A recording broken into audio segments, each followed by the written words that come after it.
오늘도 하나님의 언약이 성취되어지는 귀한 응답의 시간이 되기 원합니다.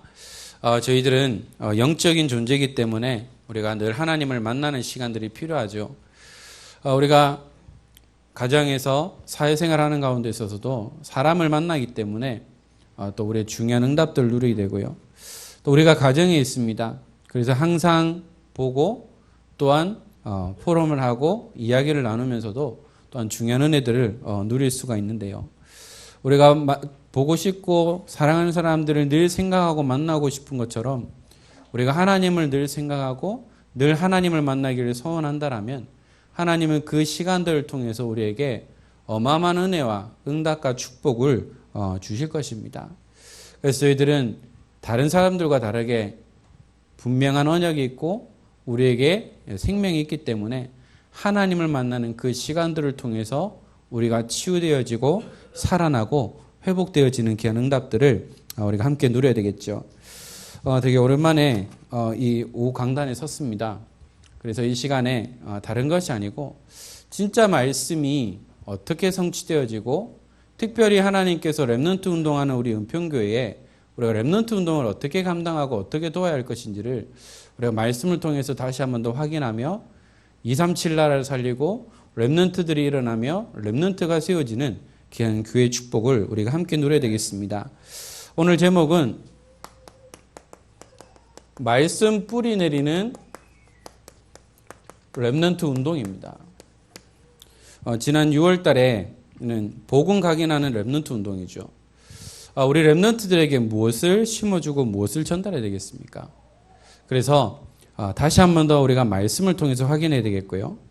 오늘 강단을 통해서도 하나님의 계획을 보는 문제라는 말씀으로 저희들에게 귀한 언약을 전달하셨습니다. 제가 이 교회에 처음 와서부터 우리 목사님이 하셨던 말씀이 뭐냐면 문제는 문제가 아니고 문제로 여기지 말라라는 부분입니다. 늘 고백하듯이 머리로는 아는데요. 가슴으로 안 내려오니까 문제를 문제로 만들어버리더라고요. 이렇게 갈등이 생기고 오해가 생기면 그냥 이걸 통한 하나님의 계획을 발견하고 넘어서야 되는데 이게 안 되는 거죠. 어떻게든 고치려고 하고 어떻게든 말을 해서 이해하고 설득해야 되는데 말이 안 통한다는 것을 딱 느끼면서 말할 필요가 없구나. 시끄러워질 수밖에 없구나. 그냥 하나님이 아시니까 하나님이 깨닫게 하실 거야. 그냥 말하지 않고 그냥 이렇게 넘어가게 되더라고요. 그래서 오늘도 말씀이 뭐냐? 문제를 문제로 보면 문제가 되는데 그 속에서 하나님의 계획을 발견하라는 거죠. 그 속에는 하나님의 분명한 뜻이 있다라는 겁니다. 하나님은 아무런 계획 없이 무계획으로 하시는 분이 아니라 한 영혼 한 영혼을 향한 하나님의 절대 계획과 절대 주권 속에 하나님의 절대 뜻이 숨어 있다는 거죠. 그래서 저희들은 이것을 발견하면 됩니다. 그런데 머리로는 되는데요. 가슴으로 오지 않으니까 이것이 또 문제가 되는 거죠. 그래서 결론은 이거더라고요. 성령 충만하지 않으면 안 되는구나.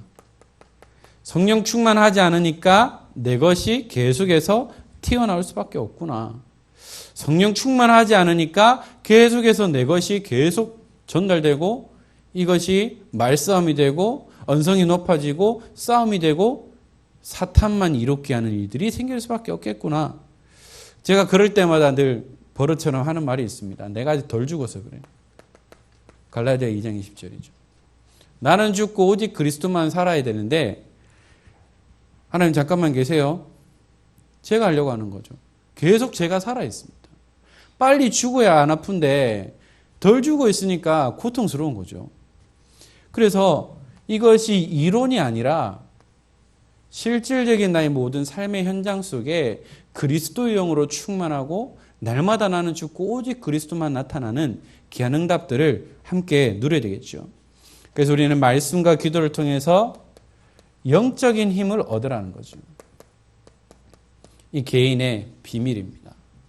내가 힘을 얻는 그 시간들을 통해서 말씀 속으로 묵상하며 기도의 비밀을 가지고 이 힘을 얻어 나가는 겁니다. 이번 여름 어떻게 보냈는지 모를 정도로 정신없이 지나갔습니다. 7월 달부터 훈련과 우리 교회 자체 성경학교와 또 랩넌트 리더, 랩넌트 대회 이렇게 하다 보니까 많은 일들이 있었고 또 지금까지 오게 됐는데요.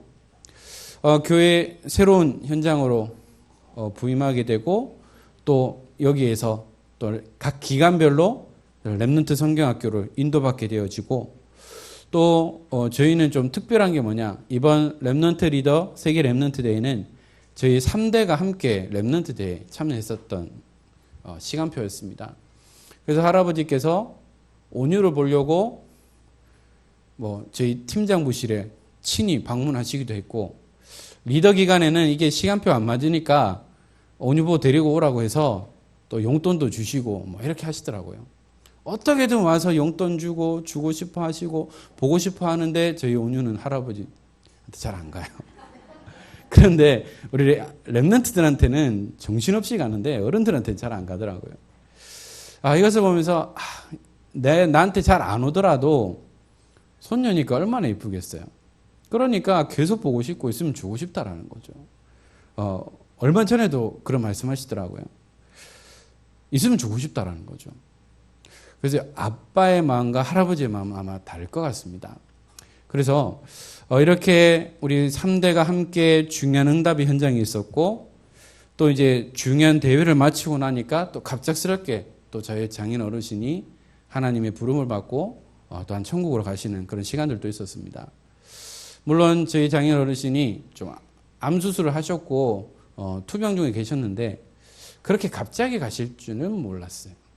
그래도 하나님의 은혜 가운데에 그래도 불신자였다가 핍박하였다가 구원은 받고 천국 가셨으니까 참 감사했는데요. 남아있는 자녀들은 좀 뭔가 남아있어요. 왜 함께 하지 못했다라는 부분, 또 우리 아이들이 자라는 것을 끝까지 보지 못했다라는 부분에 있어서 상당히 좀 마음에 남아있기도 합니다. 근데 그것도 하나님이 절대 주권인데 우리가 어떻게 할 수 있겠습니까? 오는 순서는 있어도 가는 순서가 없다고 하는 것처럼 오늘 우리가 건강하게 있다가 하나님이 오늘 밤 불러가신다라면 우리는 어떻게 할 수 없는 부분이죠. 그래서 우리는 하나님이 그 절대 주권이라는 부분들을 보게 되고요. 또 하나님의 은혜 가운데에 가정이 회복되어지고 태어날 수 없었던, 쉽게 말하면 이 조기 폐경이 왔는 상태에서 하나님이 은혜를 주시고 회복하셔서 하나님의 여호와의 기업인 온유를 선물로 주셨고요. 또 우리 온유가 건강하게 자라서 지난 6일 날 생일을 맞이했고, 또 이제 가족끼리 돌 예배를 드리기도 했습니다. 지난 1년 동안 또 보면서 진짜 하나님의 은혜가 아니고는 우리는 살아갈 수 없구나. 하나님이 키우시는구나라는 것들을 보게 되었습니다. 아무리 우리가 잘하고 잘 키우고 또 이렇게 하려고 한다 할지라도 하나님이 허락하지 않으면 안 된다는 건데요. 그래도 큰 탈 없이 건강하게 지금까지 자라고 있음을 감사하고, 또 늘 기도하는 게 뭐냐? 우리 아이의 참 부모이신 하나님께서 책임져 달라는 거죠. 늘 또 이렇게 얘기합니다. 아빠는 너에게 최고로 해줄 수는 없어. 그러나 난 최선을 다할게. 라고 계속 전달하고 있습니다. 이제 큰 일들은 다 마무리됐고요. 이제 11월 달에 이제 둘째를 출산해야 될 이제 또 중요한 시간표가 있는데요. 물론 하나님께서 은혜를 주시고 또한 건강하게 태어나게 하실 거라는 그 믿음은 있습니다. 어제 또 저희 온유에게 예배 때 목사님 말씀을 주셨었는데요. 그런 말씀하셨습니다. 저희 외할머니, 친할머니부터 예수를 믿는 가문에서 제가 3대고 저희 아이가 4대째입니다. 그래서 지금 복음 안에서 3대째 지금 언약이 전달되고 있기 때문에 우리 아이를 믿음 안에서 자라게 해주세요 할 필요가 없다라는 거죠. 이미 믿음 안에 있다라는 겁니다. 그러면서 사무엘에 대한 말씀을 하시면서 사무엘이 살아있는 동안 말 한마디도 땅에 떨어지지 아니했다라는 겁니다. 그 말은 뭐냐? 하나님 언약의 백성이 말은 반드시 성취될 수밖에 없다라는 거고요. 그러면서 또 저희 2005년도에 결혼했을 때에 류 목사님이 주례하셨던 그 메시지를 다시 한 번 더 정리해 주시면서 또 말씀을 주셨습니다. 참 감사한 것밖에 없더라고요. 만약에 그런 문제가 없었다면, 오늘도 말씀 주셨지만 만약에 이 문제가 없었고 하나님의 계획을 보는 눈이 없었다라면 어떻게 보면 좌절하고 이럴 수 없는 그런 상황까지 갔겠죠. 그런데 하나님의 절대 계획 속에 있으니까 그 문제를 넘어설 수 있는 힘과 은혜를 주시고, 또 가정에 대한, 또한 결혼에 대한, 그리고 후대에 대한 그런 언약적 한을 주시는 것을 보게 되면서 서로가 이렇게 성숙해지는 시간표였고, 그 시간들을 통해서 어떻게 보면 무너지지 않는 그런 굳건한 그런 믿음과 또한 그런 은혜를 주셨음을 보게 되어집니다. 그래서요, 문제 앞에 우리는 넘어질 필요가 없다라는 거죠. 그런데 우리 앞에 문제는 아주 커 보이고 해결할 수 없는 것처럼 보이지만 사탄은 자꾸 속인다는 겁니다. 요팔사사의 전공이 속이는 거잖아요. 그러니까 우리는 하나님이 주시는 그 힘과 은혜로 믿음으로 나가는 가운데에, 그러면 우리 렘넌트에게 무엇을 전달할 거냐? 지금 자라나는 저희 아이와 또 태어날 아이와 또 태어날 아이를 놓고, 그러면 우리 자녀들에게 무엇을 심어줘야 될 것인가? 우리 주일학교, 교회 학교 안에 있는 우리 렘넌트들에게 어떤 언약을 심어주고 어떠한 것들을 전달해야 될 것이냐? 이것을 우리의 거룩한 숙제로, 또한 이것을 우리의 사명을 가지고 우리 후대들에게 전달할 수 있는 우리 부모님과 또 우리 조부모님들과 또 우리 모든 중직자님들 되기를 주님의 이름으로 축복합니다. 자, 그래서 분명히 성경에서 말씀하고 있죠. 그럼 렘넌트 운동이란 뭐냐라는 겁니다. 성경에서는 렘넌트라는 단어가 나오죠. 그루터기라는 단어가 나옵니다. 그런데 이 렘넌트로 끝나는 것이 아니라 렘넌트 운동이라는 부분들을 기억을 해야 됩니다. 운동이라는 것은 살아서 움직인다는 거죠. 렘넌트 운동, 전도, 선교 필요합니다. 그런데 그냥 전도와 선교 속에 있으면 우리가 정체될 수 있는데요. 전도 운동, 선교 운동, 렘넌트 운동이라는 부분은 뭐냐? 계속해서 살아서 움직이고 재생산이 일어나고 또한 파송하고 하는 모든 부분들을 의미하죠. 그래서 이사야 6장 13절에 그루터기에 대한 언약을 주셨습니다. 그루터기는 설명 안 해도 다 아시죠. 그런데 그 그루터기에서 새순이 나는 겁니다. 그 새순이 자라서 다시 나무가 되어지고 열매를 맺는 그 응답들을 누리는 것이죠. 그래서 이 렘넌트들이 있기까지 우리 여기 계시는 우리 권사님, 우리 장로님, 우리 안수 집사님들이 계시기 때문에 렘넌트들이 있습니다.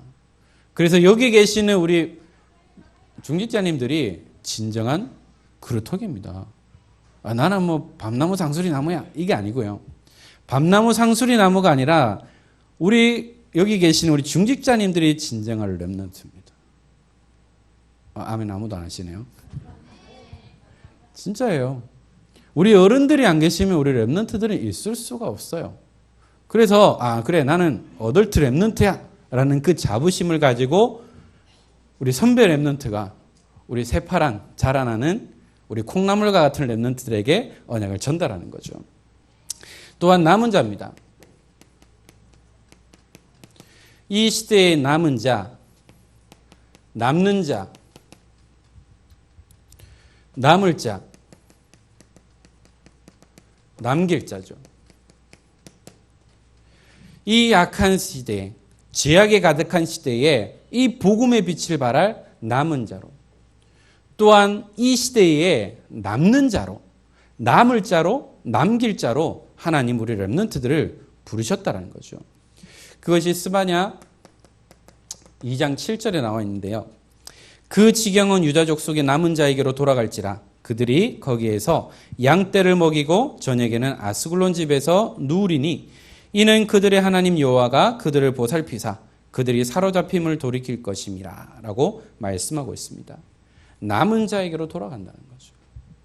바로 이 시대에 복음을 가진 우리 중직자 한 분 한 분을 통해서 남은 자들이 모일 수밖에 없다라는 거죠.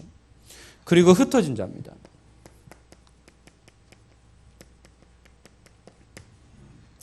사도행전 11장 19절인데요.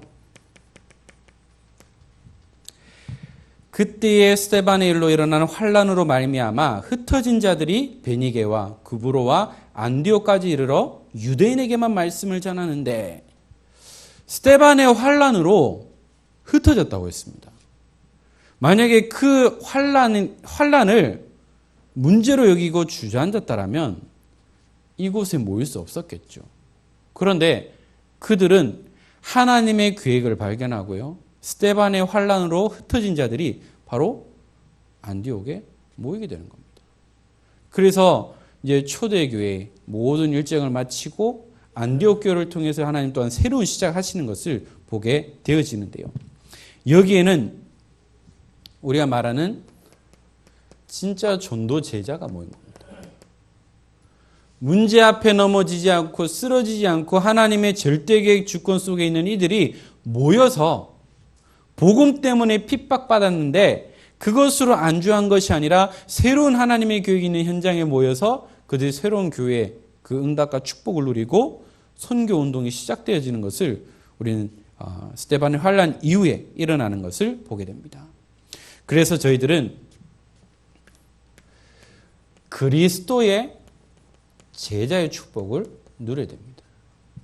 우리는 그리스도의 제자죠. 또한 저희들은 우리의 현장에 또한 제자를 남겨야 됩니다. 그리고 저희들은 목회자의 제자가 되어야 됩니다. 제자는 뭐죠? 가르침을 받은 자입니다. 그래서 그리스도의 제자로, 현장의 제자로, 목회자의 제자로서 마음껏 전도운동, 선교운동, 렘넌트 운동, 237 운동할 수 있는 귀한 축복들을 우리가 함께 누려야 되겠죠. 자, 그러면 저희들이 왜 렘넌트 운동을 해야 될까요? 왜? 류 목사님이 렘넌트라는 그 언약을 미국 집회를 마치고 돌아오는 비행기 안에서 발견했다고 했죠. 미국 현장을 보니까 답이 안 나온다는 겁니다. 그래서 성경 읽다가 찾은 게 뭐냐? 렘넌트밖에 없구나 라는 것을 깨닫고 이 그루터기라는 렘넌트라는 단어를 쓰기 시작했죠. 그러면 왜 우리가 렘넌트 운동을 해야 되겠습니까? 단계별로 확인할 수 있는데요. 모든 것이 태아에서부터 시작됩니다. 결혼 선교국에서는 이렇게 결혼 세미나 예배학교나 세미나 때 이렇게 얘기합니다. 우리 젊은 청년들 결혼하기 전부터 준비하라는 거죠. 저도 이러한 사건 없었으면 결혼 예배학교나 선교 세미나에 대한 부분 중요성을 몰랐을 겁니다. 그런데요, 진짜 이거 겪어보고 나니까 요것만큼 중요한 게 없구나라는 것을 보게 되는데요. 그래서 미리 준비해야 된다는 거죠. 태아에서부터 어떻게 되느냐? 창세기 3장의 원죄를 가지고 있다는 거죠. 왜냐? 남자의 씨를 통해서 태어나는 거니까요. 그래서 이 원죄 문제를 가지고 태어났기 때문에 그 가문에 흐르는 영적인 문제들이 그대로 전달되는 겁니다. 그 다음에 뭐냐? 영아죠. 아이들이 태어납니다. 이때는 복음 없는 부모 밑에서 자란다는 거죠. 그래서 복음 없는 부모 밑에서 자라는 아이들 어떻습니까? 최고 엘리트 교육 한다고 해서 뭐 영상도 많이 보여주고 뽀로로도 많이 보여주고 핑크퐁도 많이 보여주고 다 보여주는 거예요. 시청각을 계속해서 보여주는 겁니다. 그러면서 복음 빼고는 다 가르쳐주는 거죠. 다 보여주는 겁니다. 그 다음에 뭐냐? 유초등부입니다. 이때는 기초가 세워지는 시간표입니다. 그래서 어릴 때부터 복음교육 할 수 있도록 계속해서 전달하는 거죠. 지금 하나교에서 하는 것이 뭡니까? 그루터기. 어린 영아부터 해서 계속해서 복음교육하고 이 아이들이 자라서 하나렘으로 가서 복음교육하고, 그런데 문제는 유치원을 졸업하면 더 이상 복음교육할 수 없는 시스템으로 갈 수밖에 없다는 겁니다. 좀 더 욕심을 내면 그러면 요람에서 무덤까지처럼 우리가 그리스도 안에서 복음 누리는 어린이집, 초등학교, 중고등학교, 대학교까지도 우리가 그림을 그리고 응답을 받아야 되지 않겠습니까? 어릴 때부터 보훈교육해도요, 초등학교, 중학교, 고등학교, 대학 가고 사회 나가면 세상 말로 도루묵이 될 수밖에 없어요. 그만큼 환경이라는 것이 계속해서 아이들을 건드릴 수밖에 없다는 거죠. 그래서 기초를 계속해서 심어주는 겁니다. 그 다음에 중고등부죠. 우리 청소년들은 분위기에 약합니다. 그리고 환경에 쉽게 노출되죠. 그래서 감정적이고요. 빨리 그 분위기에 동화되고 흡수된다는 겁니다. 우리 대학 청년들 어떻게 되느냐?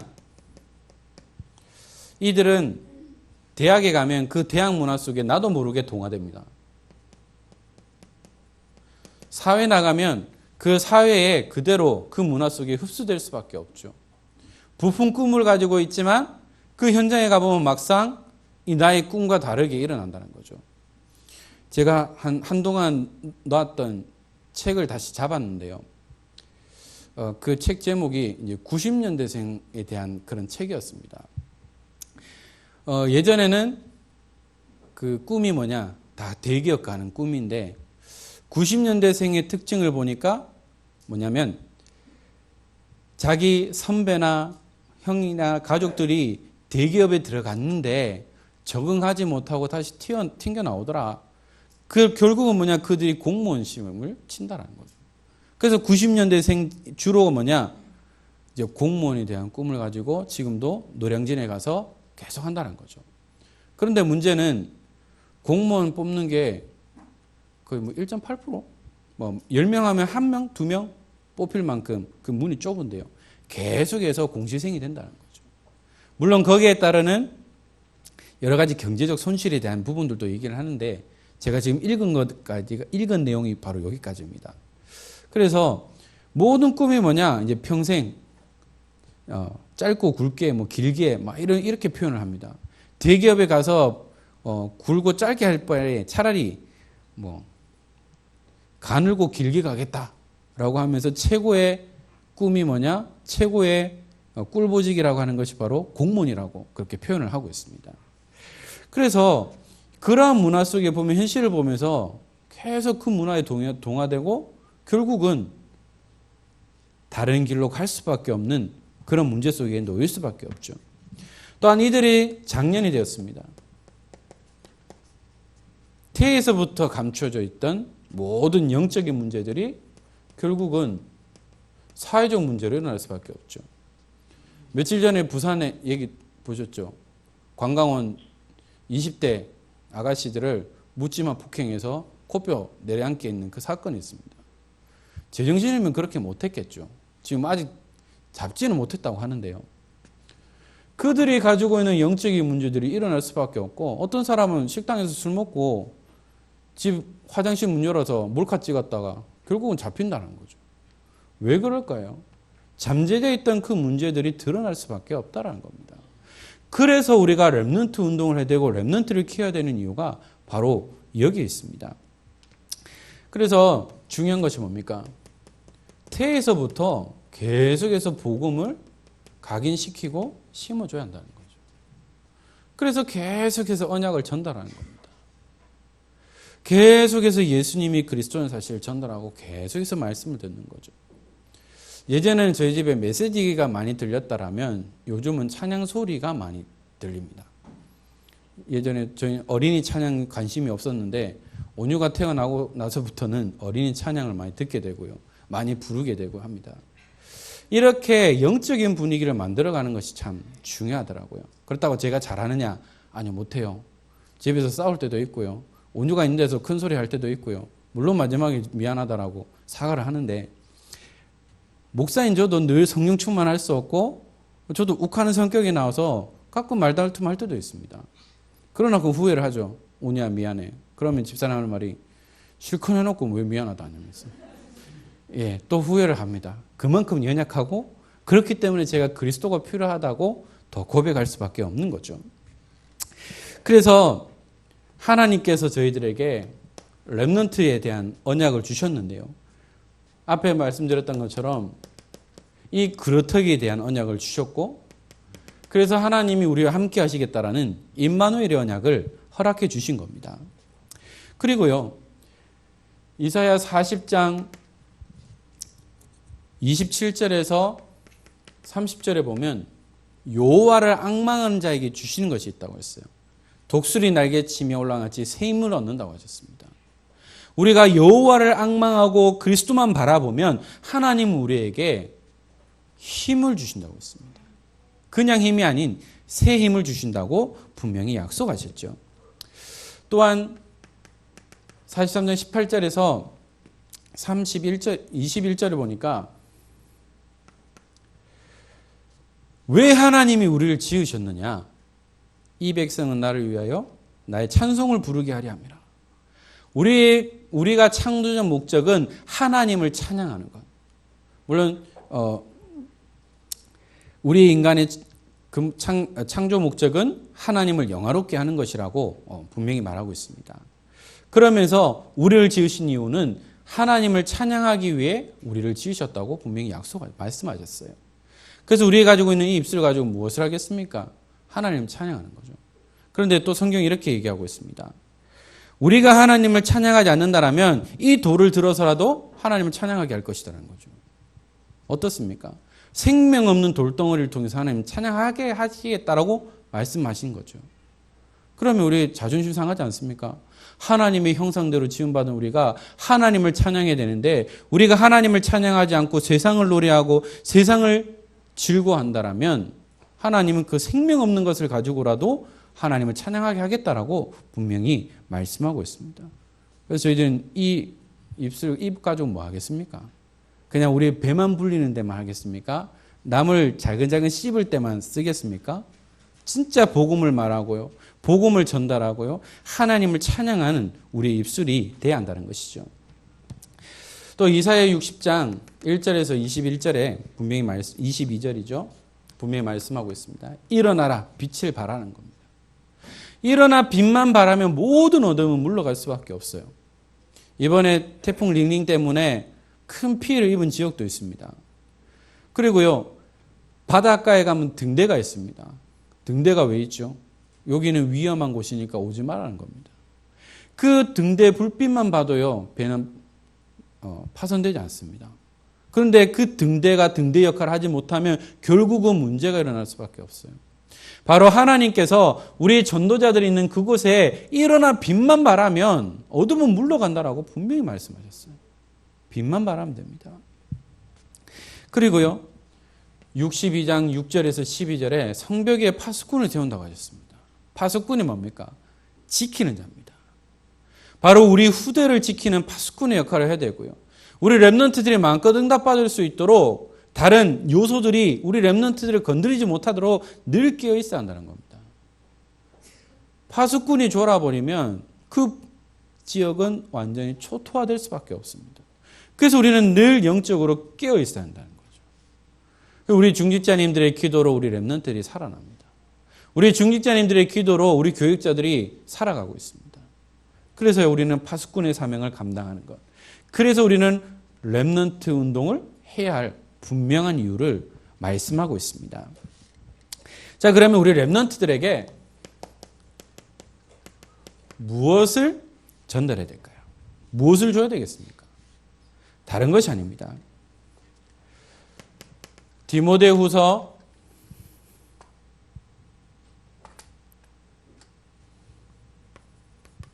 2장 1절에 보니까요.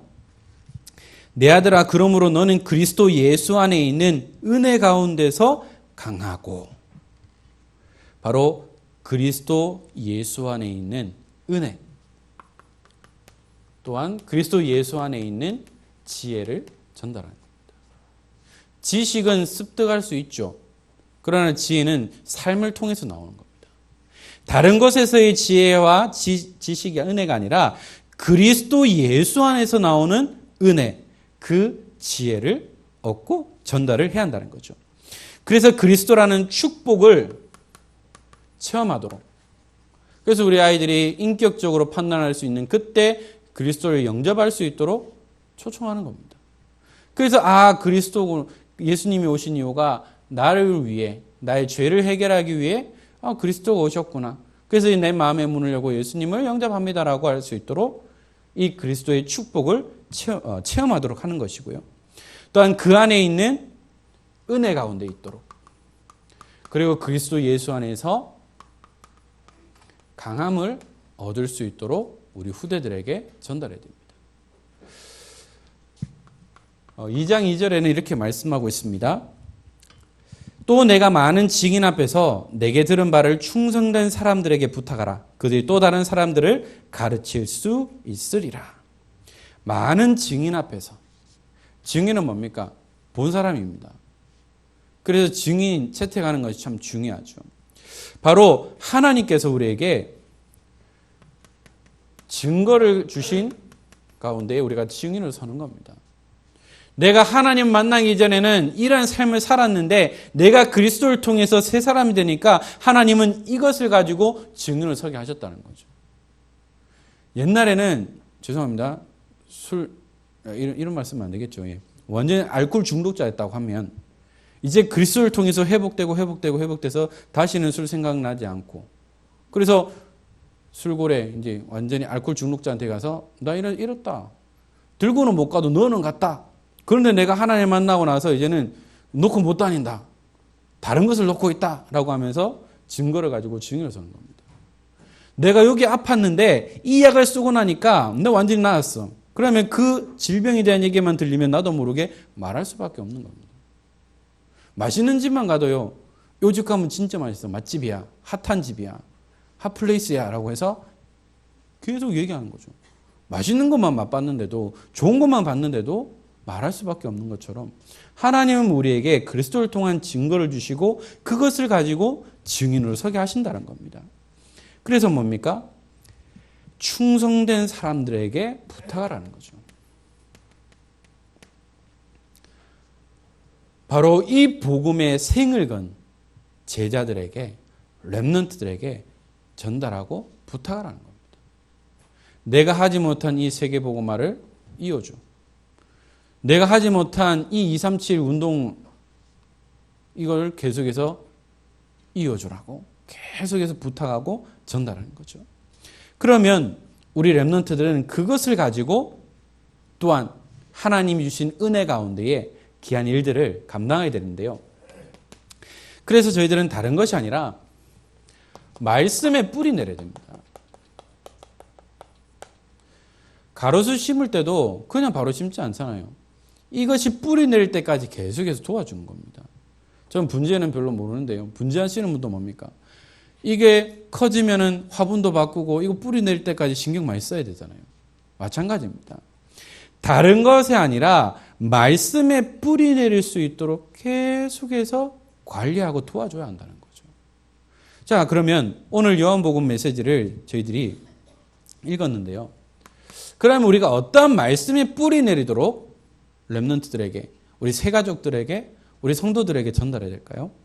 다른 거 말고요. 원색 복음만. 원색 복음만 전달하면 됩니다. 섞인 거 말고, 다른 거 말고, 틀린 거 말고 오리지널 원색 복음만 전달하면 되는데요.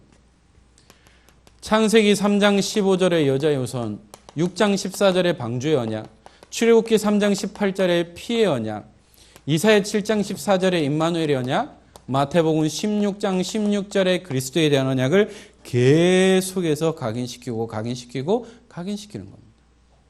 그래서 딱 건드리면 나오도록 하는 거죠. 그만큼 이 말씀이 내 삶을 주관할 만큼 뿌리 내릴 수 있도록 원색 복음만을 계속해서 전달해야 됩니다. 그리고 우리가 말씀에 뿌리 내리기 위해서는 어떻게 될까요? 우리 강단의 흐름을 따라가야 됩니다.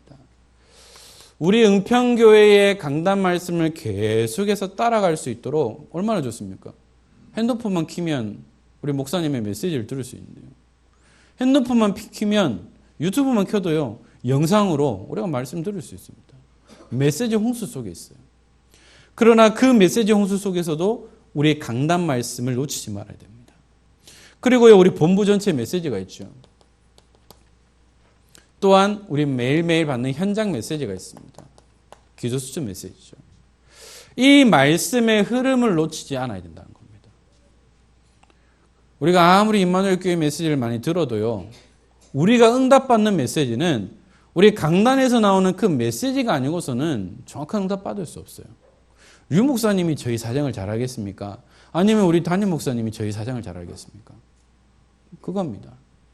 그래서 저희들은 이 강단 말씀을 꼭 붙잡고 한 주간 이 말씀이 어떻게 적용되고 성취되고 응답되는 건지를 우리는 확인해야 되겠죠. 오늘 본문을 잠깐 보면 태초에 말씀이 계시니라. 이 말씀이 하나님과 함께 계셨으니 이 말씀은 곧 하나님이시니라. 태초에 말씀이 있었는데요. 이 말씀이 곧 하나님이라고 기록하고 있습니다. 자, 여기에서 보면 태초에 말씀이 있었다. 그게 우리가 창세기 보면 나오죠. 창세기 1장, 2장에 딱 보면 나와 있습니다. 그러면서 2장에 흑암, 혼돈, 공허가 있었다고 했죠. 그런데 1장 26절에 보면 우리가 우리를 위하여 우리의 형상대로 사람을 창조하자라고 했습니다. 만약에 하나님 한 분만 있었다면 우리라는 복수를 쓰지 않았을 겁니다. 내가 나의 형상대로 내가 창조하겠다라고 할 건데요. 우리가 우리의 형상대로 사람을 창조한다는 것은 성삼위 하나님에 대한 부분을 말하고 있습니다. 자, 거기에서 태초에 말씀이 있었고 말씀이 곧 하나님이라고 하는데요. 여기에서 말하는 말씀은 삼위 가운데에 성자 예수님을 나타내고 있습니다. 그래서 이 말씀이 바로 하나님이신데 성삼위 하나님 가운데 계시는 성자 예수님을 의미하고 있죠. 그러면 2절부터 이해가 될 겁니다. 그가 태초에 하나님과 함께 계셨고 하나님과 함께 했다고 했습니다. 그 말이 뭐죠? 삼위일체 성부, 성자, 성령 하나님이 한 분이시라는 거죠. 함께 있었다는 겁니다. 그리고 3절에 만물이 그로 말미암아 지은 바 되었으니 지은 것이 하나도 그가 없이는 된 것이 없느니라. 만물이 이 예수님을 통해서 말씀을 통해서 이루어졌다는 거죠. 빛이 있으라. 빛이 있었고 어둠이 생기고 하늘과 궁창이 나눠지고 또한 땅과 바다가 구분되어지는 그 모습들을 볼 수 있죠. 4절에는 그 안에 생명이 있었으니 이 생명은 사람들의 빛이라. 생명이 있었고 빛이라고 했습니다. 창세기 1장 2절에 흑암과 혼돈과 공허로 가득했죠. 그런데요, 창세기 1장 3절에 뭐라고 나와 있습니까? 빛이 있으라 하시며 빛이 있었다고 했습니다. 그 빛이 뭘까요? 생명의 빛, 창조의 빛, 치유의 빛이 임하니까 어둠은 물러가고요. 낮과 밤이 구분될 수밖에 없었다는 거죠. 바로 이렇게 이 생명의 빛으로 예수님이 오셨다는 겁니다. 하나님을 몰라 흑암 가운데, 혼돈 가운데 살아가고 있는 이때에 하나님은 그리스도를 보내시고 이 예수 그리스도를 통해서 우리 어두운 가운데 빛으로 오셨다는 거죠. 그래서 이 빛으로 나가면 생명을 얻게 되어 있습니다. 그 빛 가운데 오신 분들이 생명을 얻어서 우리가 함께 예배자의 축복을 누리고 있는 거죠. 5절에 보니까 빛이 어둠에 빛이 돼 어둠이 깨닫지 못하더라. 5절에는 깨닫지 못한다고 했죠. 그게 바로 은혜입니다. 하나님의 은혜가 아니고서는 그리스도를 주라 시인할 수 없습니다. 하나님의 은혜가 아니고서는 예수를 주라 시인할 수 없다니까요. 현장에서 많이 체험해 보셨잖아요. 복음 메시지 전에도요, 잘 듣다가 영접만 할 때 되면 딱 딴말 해버립니다. 이번 캠프 때도 제가 그 요양원에 갔었는데요. 계속 복음 얘기해도요, 듣다가 영접하시겠습니까? 하면 딴소리 하는 거예요. 특히 귀신 들린 사람은 예수의 예자도 말 못합니다. 근데 목사님 그때 몇 주 전 강단에서 말씀하셨잖아요. 얼굴빛이 변한다니까요. 그냥 다른 영이 붙잡고 있는데 그걸 고백하게 되면 어떻게 됩니까? 그거 완전 떠나갈 수밖에 없죠. 그러니까 아무리 빛이 임해도 깨닫지 못한다는 겁니다. 하나님의 은혜가 아니고서는 우리는 구원받을 수 없는 존재임을 우리는 말씀을 통해서 확인할 수 있습니다. 그래서 그러면 안 받으면 그냥 내버려둬야 되냐? 아니요. 모두가 다 복음을 듣고 구원의 축복을 누리고 이 생명의 빛으로 나와야 되겠죠. 그래서 하나님의 시간표라는 부분들이 있습니다. 1년 전에 거부했던 사람이 1년 후에, 2년 후에, 3년 후에 다른 전도자를 통해서 복음을 들을 수 있습니다. 제가 섬겼던 저희 모교에 우리 젊은 집사님이 있습니다. 이분이 진짜 그 집안이 불교가 엄청 심한 집안이었고요. 교회만 보면 욕을 하고요. 예수 믿는 사람만 보면 욕했는 사람인데 그 감사하게도 그 친구들이 이제 계속 건드려서 복음 전하고 싫다 안 한다 했다가 이제 친구 가운데 복음을 듣고 지금까지 아직도 교회에서 충성하고 있고 헌신하고 있습니다. 하는 말이 뭐냐면 내가 많은 복음을 들어봤지만 저 친구 통해서 내가 영접하고 지금까지 이 교회에 있다면서 그렇게 얘기를 합니다. 만약에 거부했다고 계속 그만두면 그 사람은 구원 얻을 기회가 없겠죠. 기회만 있으면 계속해서 복음을 전하는 겁니다. 그러니까 하나님의 시간표가 되니까 이 복음의 생명의 빛을 깨닫고 그리스도를 주로 시인하고 지금은 세상 말로 코가 껴서 교회에서 헌신하고 있거든요. 제일 헌신 많이 합니다. 렘넌트 위해서 헌신 많이 하고 교회에서 헌신도 많이 하고 있습니다. 이렇게 우리가 복음을 전하지만 빛을 전하지만 깨닫지 못하는 사람들도 많이 있는데요. 실망할 필요 없죠. 하나님의 시간표가 있다는 겁니다. 그래서 이 요한복음 1장부터 나오는 모든 메시지를 가지고 보면 계속 연결되어 있죠. 그래서 뭡니까? 영접하는 자 곧 그 이름을 믿는 자들에게는 하나님의 자녀가 되는 권세를 주셨으니 라고 분명히 말씀하고 있습니다. 이번 한 주간에 큰 숙제가 있죠. 한가위라는 명절이 있습니다. 저희 집안은 믿는 집안이라 제사는 뭔지 몰라요. 그런데 아직 가정 가문에 제사 문화가 있는 데가 있을 겁니다. 제가 제일 처음 사역했었던 대구 선교교회에서는 이런 일이 있었습니다. 집사님 가정이었는데 계속해서 제사를 지내는 집안이었어요. 늘 기도하고 고민하고 하다가 어느 날 결단을 하고 이제 남자 집사님이 이제 모친에게 얘기를 했습니다. 어머니, 이제 제사를 끊고 우리 제사문에 없앱시다 라고 했습니다. 그러면 또 여러 가지 얘기를 했겠죠.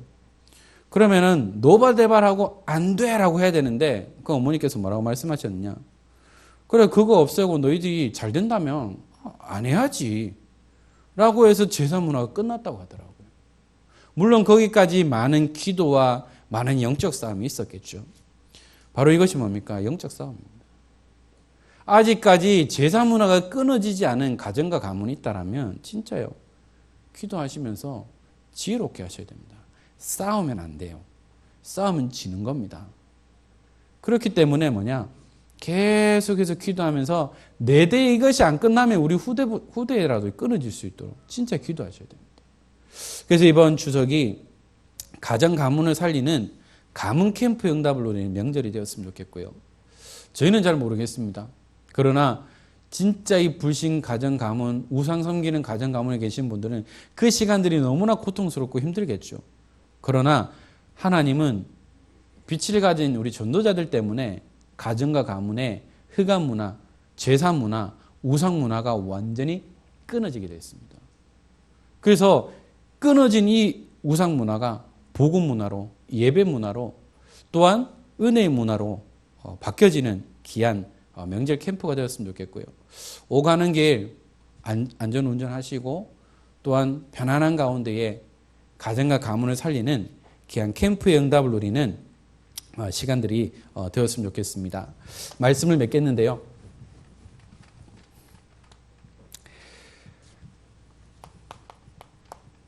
이미 오전에 목사님 답을 다 주셨어요. 뭐냐면 말씀에 뿌리 내려야 된다고 했는데요. 이 땅에는 다른 기준이 없다라는 겁니다. 이 땅에는 기준이 될 만한 게 없어요. 물론 사회적으로, 세계적으로 시간, 그 다음에 무게, 환전하고 하는 모든 부분들 기준이 있는데, 심지어는 시간도 기준은 있는데, 그것은 영원한 기준이 될 수 없다는 거죠. 성경에서 말하는 기준은 다른 것이 아닙니다. 바로 캐논. 땡땡 캐논 있죠. 아주 잘 지은 것 같은데요. 이것이 뭐냐? 우리의 기준이 되는 거죠. 뭡니까? 하나님의 말씀입니다. 캐논. 이것이 우리의 영원한 기준이 되는 겁니다. 그것은 뭡니까? 말씀이 우리의 삶의 기준이 돼야 되고, 말씀이 우리 교육의, 복음 교육의 기준이 돼야 되고, 말씀이 우리 자녀 교육의 기준이 돼야 되고, 사업이 모든 것이 말씀이 기준이 돼야 한다는 겁니다. 말씀 밖의 기준은 잘 되는 것처럼 보이지만 결국은 무너지고요, 넘어질 수밖에 없습니다. 그래서 하나님께서 우리에게 말씀 기준을 주셨죠. 캐논입니다. 캐논. 이것을 붙잡고 우리는 나가면 되죠. 그래서 성경에 보면 성경에 나오는 문자를 로고스라고 얘기합니다. 그 말대로 말씀, 문자적으로 해석을 하는 것을 로고스라고 얘기하고요. 우리는 이 로고스 속에서 무엇을 발견해야 되느냐? 내게 깨달음이 오는 그 말씀을 레마라고 합니다. 그래서 강단에서 나오는 로고스 가운데에 내게 깨달아지는 부분, 이것을 레마로 붙잡고 한 주간 기도하면 그 말씀 그대로 우리 삶에 응답되는 거죠. 로고스는 말씀입니다. 레마는 내가 깨닫는 부분이죠. 똑같은 로고스 속에서 같은 레마는 없을 겁니다. 왜냐? 개인에게 주어지는 은혜와 응답은 다르기 때문이죠. 그래서 우리 은평교회 우리 모든 성도님들이 로고스 속에서 나에게 주시는 내게 부딪히고 내가 깨달아지는 레마를 붙잡고요, 기도하시면 되는 거죠. 그래서 우리는 이것을 찾기 위해서 뭐죠? 말씀 묵상을 하는 겁니다. 어떤 분들은 더 깊은 곳으로 들어가기 위해서 말씀 녹취도 하죠. 그리고 뭡니까? 이것을 가지고 기도 집중하는 겁니다. 그래서 저에게 주시는 이 말씀들의 흐름을 놓치지 않고요, 이 말씀을 강단, 현장, 본부 메시지를 우리가 있는 현장에서 적용되고 성취되어지고 응답되어지는 그 맛을 볼 수 있어야 되겠죠. 나 혼자 할 수 없기 때문에 우리에게 약속하셨습니다. 세상 끝날까지 너희와 항상 함께하겠다. 임마누엘입니다. 이 임마누엘의 축복을 가지고 특별히 이번 명절 캠프를 감당하는 이 임마누엘 언약 속에서 영적 전쟁하는 귀한 명절 캠프 기간이 되기를 주님의 이름으로 축복합니다. 그래서요, 모두가 현장에서 승리하고 오시고요. 이번에 당장 끊어지지 않았다고 해서 진 거 아닙니다. 이미 이겼는데 아직 시간이 좀 걸리는 거예요. 그래서 낙심하거나 실망할 필요 없습니다. 실망하면 지는 겁니다. 그죠? 부러우면 지는데 실망하면 지는 겁니다. 그래서 이번에 영적 전쟁을 통해서 어떻게든 복음의 빛을 발하고 그것에서 기도의 비밀을 누리고 있으면 하나님의 시간표를 통해서 한 사람이 구원의 축복을 누리며 가정과 가문이 살아나는 귀한 응답들을 누리게 되죠. 그래서 저희는 다른 것 아닙니다. 계속해서 복음의 뿌리 내리면 됩니다. 계속해서 뿌리 내리면 열매를 맺게 되어 있습니다. 그리고 우리는 예배 성공해야 됩니다. 예배 성공, 인생 성공, 예배 실패, 인생 실패입니다. 예배에 성공하는 렘넌트로 우리를 키워야 됩니다. 그냥 왔다 갔다 하는 것이 아니라 진짜 인생의 해답을 얻는 하나님을 만나는 예배자의 축복을 누리는 예배 성공자로 우리 후대들을 키워야 됩니다. 그러기 위해서는 우리 어른들이, 우리 부모님들이 먼저 모델이 되어 주셔야 되겠죠. 그러면 우리 자녀들은 자연스럽게 그 문화 속에서 자라나고 응답받게 되어 있습니다. 또 우리가 영적 군사이기 때문에 우리는 훈련 속으로 들어야 되겠죠. 훈련의 그 흐름 속으로 들어가서 우리에게 주어진 20가지 전도 전략을 가지고 하나씩 우리 응답받아 나가면서 하나님이 주신 귀한 은혜를 누려야 되겠고요. 저는 기대하고 있는 것이 있습니다. 머리털 나고 처음으로 태영아 수련회 갈 거거든요. 상당히 기대가 됩니다. 혼자 가는 게 아니고 가족과 함께 또 우리 태영아 부모들과 함께 갈 것을 생각하니까 너무 기대되고 어떤 말씀을 주실까 기대하고 있습니다. 그래서 그 언약과 응답들을 가지고 우리 후대들에게 전달하고 진짜 복음이 각인되어지고 말씀이 뿌리 내리고 기도가 체질되어지는 우리 렘넌트들을 만들어 나가는 가운데 은평교회라고 하면 진짜 렘넌트에서 키우는 교회, 은평교회라고 하면 237 운동하는 교회, 다민족 운동하는 교회, 지역 살리는 교회의 그런 이미지가 되어질 수 있도록 우리가 함께 기도하고 응답받는 가운데에 우리 담임 목사님을 위시해서 우리 모든 부교육자들과 우리 중직자님들과 모든 렘넌트들이 복음으로 말씀이 기도가 통하는 가운데에 우리가 함께 응답받는 귀한 축복의 삶이 되기를, 또한 가정과 가문을 살리는 귀한 명절 캠프가 되기를 주 예수 그리스도 이름으로 축원합니다. 기도하겠습니다. 하나님 감사합니다. 우리에게 귀한 말씀을 주셨습니다. 이 땅에 사는 동안 우리에게 있어서 기준이 없습니다. 오직 하나님의 말씀만이 우리의 기준이 된다고 하셨기에 하나님 말씀을 기준으로 모든 일들을 감당하게 하시고 또한 하나님이 주신 언약과 사명을 마음껏 누릴 수 있도록 축복하여 주옵소서. 정말 복음이 각인되어지고 말씀이 깊이 뿌리 내리며 기도가 체질되어진 가운데에 현장을 살릴 렘넌트를 키우는 교회의 응답을 누리며 또 우리 담임 목사님과 우리 부교육자들과 우리 중직자님들과 또 우리 모든 렘넌트까지 복음으로 하나가 되어지며 말씀과 기도가 언약이 통하는 귀한 축복된 교회가 되도록 은혜를 허락하여 주옵소서. 하나님께서 날마다 새인과 새 은혜를 주시고 예수 그리스도로 충분하며 완전하며 모든 것이 되어지도록 은혜를 허락하여 주옵소서. 감사합니다. 주 예수 그리스도 이름으로 기도드립니다. 아멘.